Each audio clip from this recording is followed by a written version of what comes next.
बिहार विधानसभा चुनाव के दौरान चिराग पासवान नीतीश कुमार की बिहार से विदाई का सपना देख रहे थे, लेकिन उनके अपने ही चाचा ने उन्हें अपने घर से विदा कर दिया।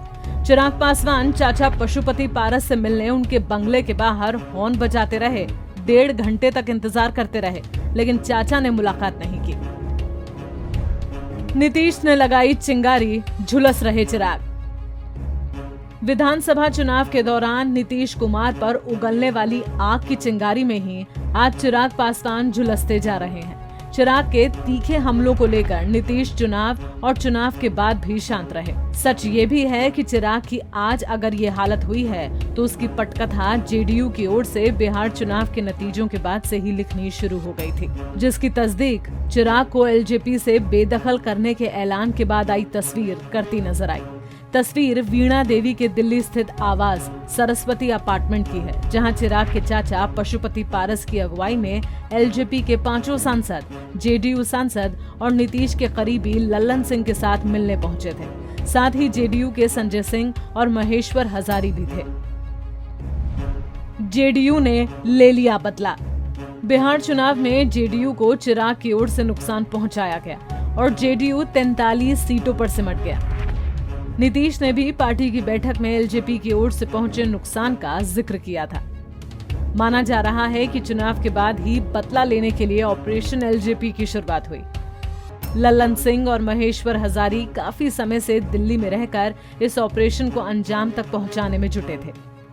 नतीजा ये हुआ कि कुछ महीनों में ही एलजेपी का एकमात्र विधायक राजू कुमार सिंह को जेडीयू में शामिल किया गया।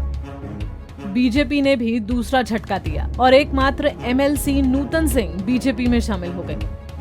अब एलजेपी के 5 सांसदों ने चिराग को अलग थलग करते हुए नीतीश का समर्थन कर दिया। जेडीयू का ऑपरेशन कामयाब रहा और कामयाबी की खुशी जेडीयू के राष्ट्रीय अध्यक्ष आरसीपी सिंह के बयान में झलक रही थी, जिसमें वो कहते नजर आए कि जो जैसा बोएगा वो वैसा ही काटेगा। चिराग से नाखुश थे चाचा पशुपति पारस नीतीश सरकार में मंत्री थे और दोनों नेताओं के बीच बेहतर संबंध भी हुआ करते थे। जिस वक्त चिराग पासवान ने एनडीए से अलग होकर अकेले चुनाव लड़ने का फैसला कर दिया था, तब पशुपति और लोक जनशक्ति पार्टी के अन्य सांसदों ने उस फैसले पर आपत्ति जताई थी। मगर चुनाव के दौरान रामविलास पासवान के हुए निधन के कारण पार्टी के नेता चिराग पासवान का खुलकर विरोध नहीं कर पाए।